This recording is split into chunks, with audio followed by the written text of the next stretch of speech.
Hey there, I am Barb Higgins, and this is 1,000 Tiny Steps.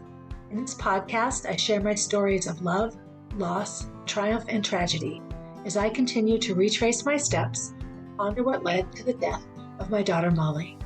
By doing so, I hope to not only help myself, but to bring purpose and possibility to those who listen.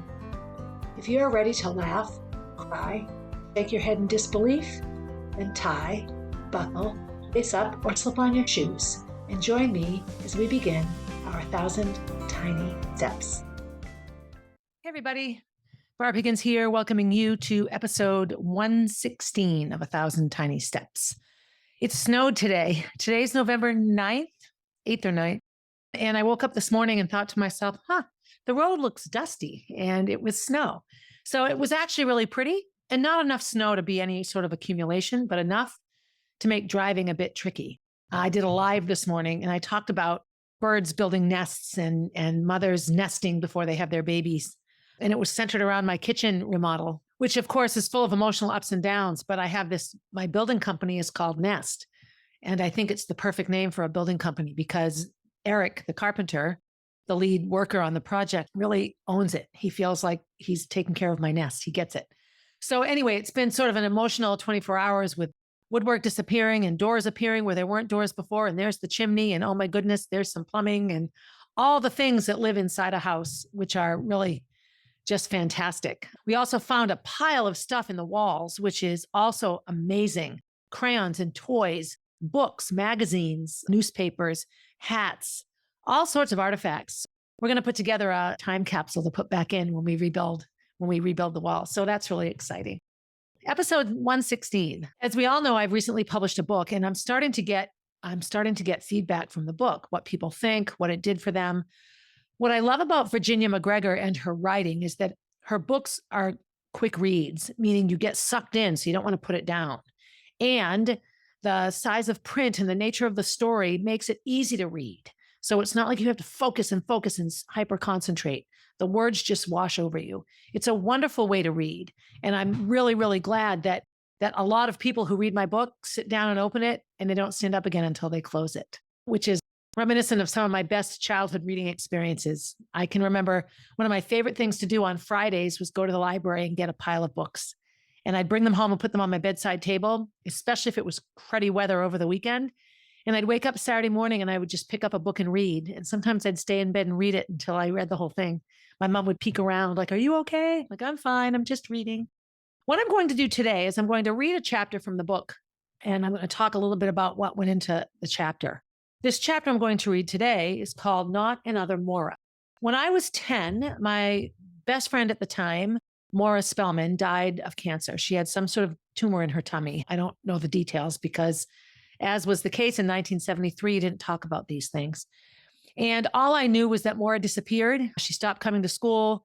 There were all these stories and rumors that her appendix burst and, all the playground talk that goes on when nobody will tell the kids anything. There was never even an announcement by teachers, nothing. It would she was in school one day and that was it. She never came back. So that was fourth grade for me. What I remember most about Moira on the playground is her veracity in playing kickball. She was just a hardcore tomboy. One of my favorite pictures of Moira and me, we're both wearing the same overalls. They're little denim overalls with a red pocket right in the front, up on the chest. And we both had the same ones. Moira was someone that I could just be comfortable with. She was a tomboy like me. I just loved her. She just was somebody that I connected with. And I think we would have stayed friends all through, elementary and middle school and high school. She came from a family of 6 girls. And I knew Ellen, her older sister, through gymnastics. And I knew Sheila, her younger sister, just because Sheila was kind of around our age. I didn't know the other sisters super well. I knew of them, and that was all. I do know that when she died, my friend Jill and my friend Terry and myself walked by ourselves to her funeral. We wore our first day of school dresses before the first day of school. Her funeral was in August, just before the start of 5th grade. And I was befuddled by the whole thing. I didn't know what I was listening to, what I was hearing. I also felt some criticism that we were there at a funeral, that it wasn't a place for children. We wanted to go to the cemetery as well, and we weren't allowed to do that. And so we walked back home and we talked about what it was like to lose Moira.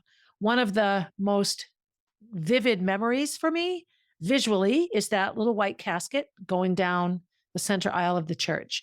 Although I don't know how many funerals I might have been to by that time, I knew that a small white casket was an aberration, that it was wrong. And then I couldn't see up front. I could hear the mom crying. And I felt like how I visioned it in my head, because I thought I heard a squeak. I'm like, oh my God, they're opening the casket, which of course they weren't. The casket was closed. It wasn't an open casket funeral. I don't know if there were calling hours. We didn't get to go to those. But I do know that I heard the mother make noises that made no sense to me. I felt like I wasn't listening to a human. And, years later, in the wake of being told Molly that we were too late, I remember hearing a noise and thinking that's an odd noise, and then realizing it was me, that I was making the noise. That's a hard thing to explain to people. People look at me like, how can you not know you're making a noise? But when you get a rush, when you get a piece of information like this, like your child is never going to wake up, or we're too late, or some of the things that were said to us, the ocean rushes in. At least this is what happened to me. And there's this roaring, roaring, roaring in your head. And that's through which you hear everything actually going on around you. Voices become far away and they get loud and soft. And so my screams sounded far away to me at the time, and I didn't know what the noise was. And then I realized it was me. And a lot of my memories of Moira come up when I think of that moment in my journey to losing Molly. Another moment that comes to mind for me is at our family funeral at the cemetery, the graveside service. I didn't invite any of Molly's friends to that because that isn't what I wanted them to see. They all got to say goodbye to her at the hospital, and then they came to Molly Be the Musical. And that was a very much, here's what we love about Molly. Here's how I can pay my respects to Molly. So the small graveside service was just my family, very small, maybe 30 people altogether, maybe 40, but that's it. And then, Molly Be the Musical had over 1,000 people. And so to me, that's the most important message right there, that the painful box going into the ground, Molly's casket was pink. That was just a piece that, I have pictures. That's how I remember it. So I'm going to read the chapter. One of the big questions people asked at the time, and I think one of the questions that has come up a couple of times from people who read the book or comments, is the correlation between me losing Moira and how much that experience impacted how I handled Molly's death. So I'm going to read the chapter. So bear with me. So it's chapter 11 in the book, and it's called Not Another Moira. From the moment I was told that Molly wasn't coming back to us, I knew with a great sense of clarity that I didn't want her death to be kept silent. I didn't want her final days to be hidden or private, or for people to find out about her death through word of mouth or a newspaper article. I wanted anyone who had come in contact with Molly's brief and beautiful life to have the chance to say goodbye. One of the reasons I did this was because of Moira, my best friend in 4th grade. One day she was there at school, right beside me, and then she was gone. I loved her, and I never got to say goodbye. It was a different time. In the 1970s, children were kept in the dark about most things. There was a thick curtain drawn between the world of childhood and the adult world. There were so many secrets. Perhaps the grown-ups saw the secrecy as a form of protection. They didn't want to hurt our young feelings or give us too much to carry. The truth was that it didn't protect us or ease our burdens. It made us feel scared and powerless and angry for being kept in the dark. We have learned, rightly, to be much more open with our children, to trust that the truth is always better in the long run than a cover-up. Moira didn't come back for ages. Weeks passed and then months. I remember asking my mom whether I could call her and say hi, but she said that we should wait to hear from Moira. I remember feeling so detached from her, and at the same time, as I looked at her empty desk as I spent recess alone, I missed her, and I didn't know what to do to get her back. She didn't come back for the rest of the school year. That summer, I bumped into her by chance as I was riding my bike home from summer school. It felt like I was seeing a ghost. I went straight over to her to say hi. We visited all morning. We picked up right where we left off. It felt so good to see her. I walked her back home, pushing my green bike alongside her. She lifted her t-shirt and proudly showed me her scars. She said that she had a tumor in her stomach. I remember looking wide-eyed at the long, jagged line that ran between her chest and her belly button. And there were horizontal lines, too, like someone had drawn a huge zipper down her torso. She must have sensed my horror. "It's okay," she said. "Now that the tumor's been taken out, I'm going to get better. The doctor said I should go for walks to build up my strengths. Maybe you can come with me. We made plans to walk again. I'd help her get strong, and then after the summer, Moira would come back to school, and we'd be best friends again, play kickball at recess, and forget all about those strange weeks and months when she dropped out of my life. It was the last time I ever saw Moira. The tumor she'd had was cancerous. It killed her. I found out about her death when my friend Terry showed me her obituary in the newspaper. When I saw it, I broke down in tears. If I'd known Moira was dying, I'd have tried harder to see her, to help her, to say goodbye at least. As I think back to her cheerful words about getting better and coming back to school, I wonder if even she was kept in the dark about the fact that she was dying. I yelled at my mother, an OR nurse who had taken part in some of Moira's operations, for not telling me what was happening. Moira's family wanted it to be kept secret, she said. We had to respect their privacy. But that just felt like an excuse to me. I was so devastated that I wasn't told that she was dying and that I wasn't given the chance to say goodbye. A week later, I walked to her funeral with two of our friends, Terry and Jill.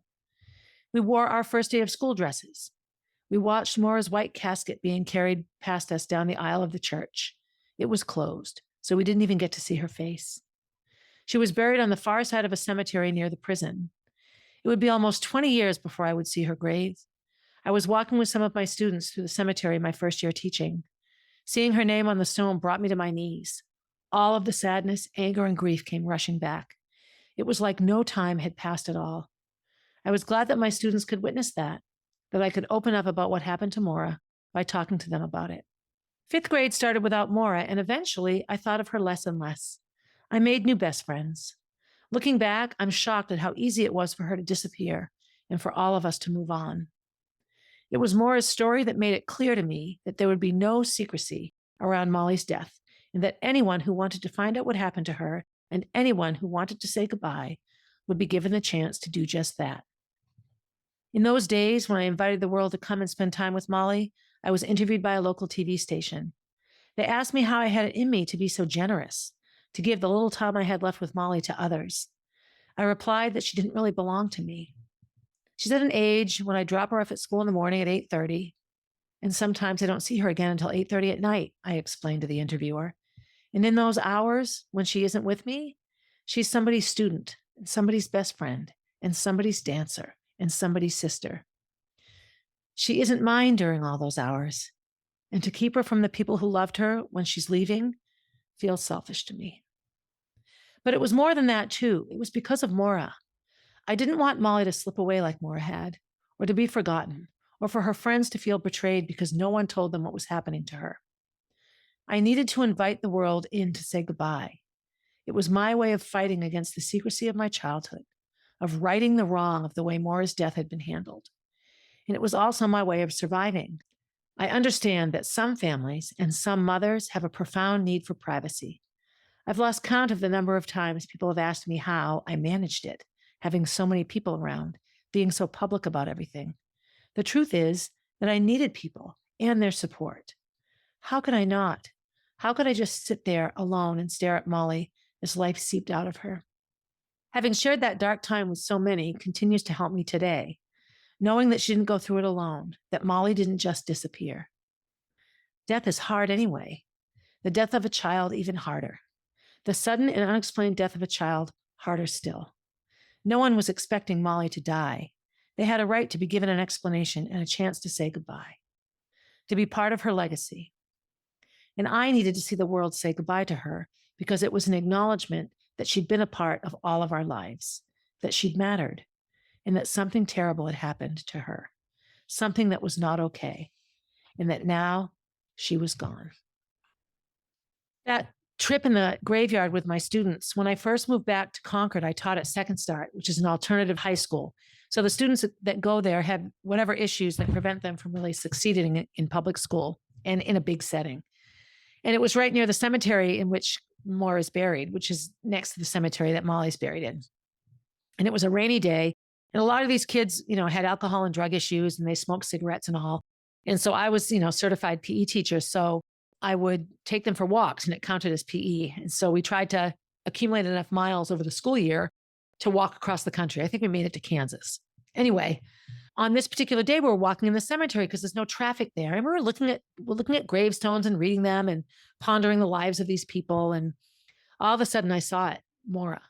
And I always remembered her spelling her name Maura. That's how I remember it in my head. But on the gravestone, it was Moira, Moira. And so I stopped. And of course, there it was, Spellman. And I looked on the back and there was her birth date and her death date. That sound I just talked about before reading the chapter, the ocean rushing through my head, that's exactly what happened to me. And I lost sort of sensation in my whole body. It was a misty, rainy day and the grass was a bit wet. And I fell to my knees and I just started sobbing. And my students were just looking at me like, what? This one boy, I think his name was Derek, he looked at me like, are you okay? Like, are you okay?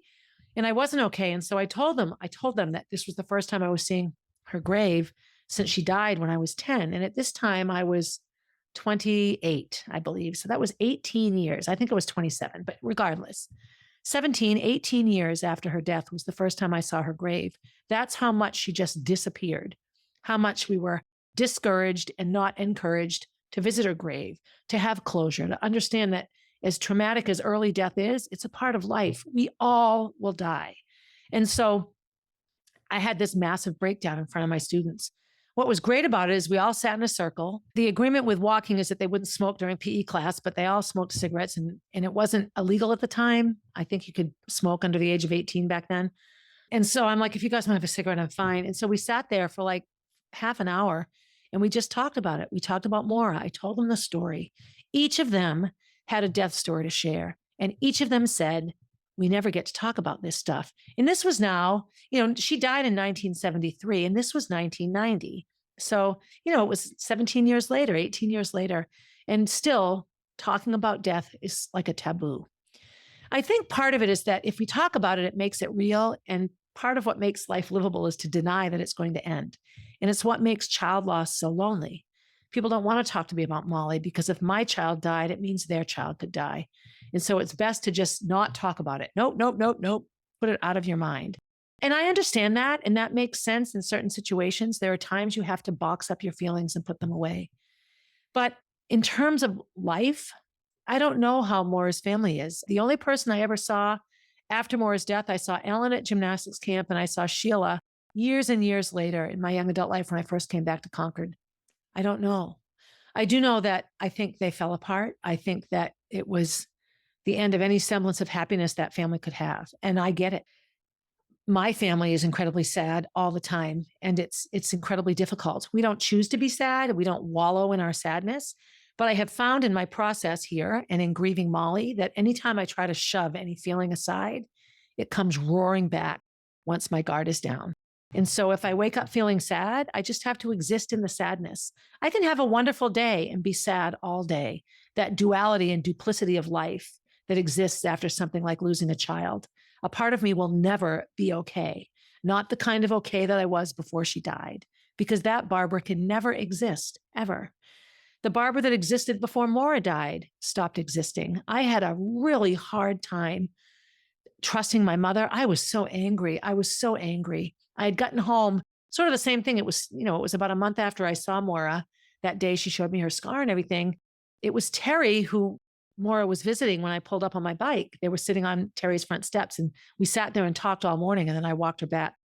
It was Terry again who said, Barb, did you hear about Moira? And I'm like, what? And she's like, come here. So I walked over to her house and we walked in the hallway and I remember the house was dark and we walked into the dining room. There on the table was a newspaper called the Manchester Union Leader. And she opened it up and it said, M. Spellman, 10, dies in Concord. And I read the obituary and I made this squealing sound and I cried and I was uncomfortable. Terry and I had been really good friends. And then, popularity comes and we had gotten into different social groups. And so I didn't feel as comfortable around her as I had growing up. And I was embarrassed that I was crying, but I was so upset. I couldn't stop. And I went home. We had like a pleather couch in our family room and I laid down on it and I sobbed and sobbed. And my mother came home from somewhere and asked me what was wrong. And I was enraged at my mother. I just screamed and screamed, how dare you? And I remember she called, I might have talked about this in an early on podcast episode. I believe she called my biological father and she was explaining what was going on. And he came over and they tried to explain to me that with medicine and medical issues, that patient privacy is a given and a must. And it was just really hard for me to take. I was 10. The death was hard enough, let alone all the reasons why I wasn't deemed valuable enough in my mind to be a part of it. I understand it now. There was a little girl who passed away from a brain tumor about a month before Molly. She was a year younger, and her family was incredibly, incredibly silent about it. They didn't want memorial things. They didn't want a lot of publicity. They didn't want any special anything. They very much circled the wagons and closed in. And that's what they needed to do. And I would be remiss to impose upon them my grief process because I couldn't have functioned by myself. I thank God that Molly didn't die during something like COVID where nobody could have come and said goodbye to her. That would have been horrifying, horrifying. The openness of her musical and the foundation and all of it, birthday parties at her grave and, lanterns on the date of her death and all the things that we do to connect people to Molly, dead Molly, has been super helpful for her friends. I can remember shortly after her death being at CrossFit, one of the men in my CrossFit gym, his daughter was friends with Molly. And he said, I cannot thank you enough for handling it, allowing the kids to come and say goodbye because it just opened up conversation for us. I heard that over and over and over again, that sharing Molly with everyone in those last weeks of her life, last days of her life, and then the funeral and all of this allowed families to have a conversation that was meaningful and valuable and not muddled together and hodgepodge and all of that. I've gone online and Googled trying to find Moira's family, and I haven't been super successful. But I do want them to know that I loved her enough, and I remember her still, that she's in my book. And she's a huge piece of why I allowed people to come. Because when we found out for sure she was not going to wake up, the first thing I did was call all the schools. I called her elementary school, I called the middle school, I called the high school. And I let all of them know that Molly was never going to wake up and that could children please have an excused absence to come and say goodbye. And staff, anyone that wanted to come say goodbye to come. And of course, I've talked about this a lot. Hundreds of people came. I think close to 1,000 people came over the course of the week. Chapter 11, Not Another Moira. In my never-ending self-flagellation around everything I did wrong that led to Molly's death, I feel like this is one thing I did right. And I think it was right on Kenny and Gracie's level as well. Gracie reveled in the attention. And that sounds sort of selfish and egomaniacal, but she was 15.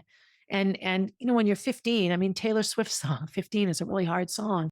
You're at that tender age where you're really, truly almost grown up and really, truly still almost a child. You're equidistant between 10 and 20. That's a tender age to lose your soulmate. And Gracie's friends and the attention that she got because of us being willing to invite the world was a huge piece of how she got through those first traumatic weeks when Kenny and I were really utterly absent for her. How are you anything but when you've lost a child? So that's a piece of the chapter. This is Motherland. I'm holding it up for those of you that can't see. And the reason I want this book to make a New York Times bestseller list isn't because I feel like my story is worthy of public adoration. Not at all. What it's worthy of is connecting everyone, moms, dads, sisters, friends, brothers, relatives, strangers, with child loss and what it's like to go through such a horrifying thing. I call it Motherland because on one end is Molly's death, and at the end of the book is Jack's birth, right? Everything that happens in between a tragedy and a triumph is Motherland, this vast country of motherhood. When I picture Motherland as a country, it's like Big Sky, Montana. You can see for miles, but there are buttes and mountains and prairies and tundras, all of it. And that's Motherland. And so I would love for you to buy it and read it or borrow it from someone if you don't have money in your budget to spend on books. I get it. And then if you do buy it, give it to someone to read that might benefit from it. Not again, because I think I have some massive value as Barb Higgins, but mostly because as a mom with 2 babies in heaven and 2 here, I'm willing to be a voice and a shoulder for anyone that might need it. And this is what brings me comfort now. I have my days of rage, days of, wanting to be drunk, but I'm so much better now. I can really, truly live life day after day after day without medicating myself, without self-hatred. And part of it is the process of writing this book with Virginia and telling the story and having others read the story. That's my episode today. Moira Spellman, a sweet, sweet, wonderful little girl that got 10 years here on planet Earth and made my life a lot better. I'll never forget her. So there's that. All right. So as always, be good to yourself. After you're done being good to yourself, be good to someone else. And have a good day, everybody. Hey, thanks for listening and supporting the podcast. Feel free to leave a review and share my stories with your friends. Please reach out with your own stories, as I love connecting with my listeners. If you would like to get to know Molly, head over to mollybfoundation.org to see what she is all about. If you want to see what I'm up to next, you can find me on Instagram at barb_444, on Facebook as Barb Higgins, and at my website, 1000tinysteps.com. And while you're there, sign up for my newsletter, a weekly way to find out what's up in the life of Barb Higgins.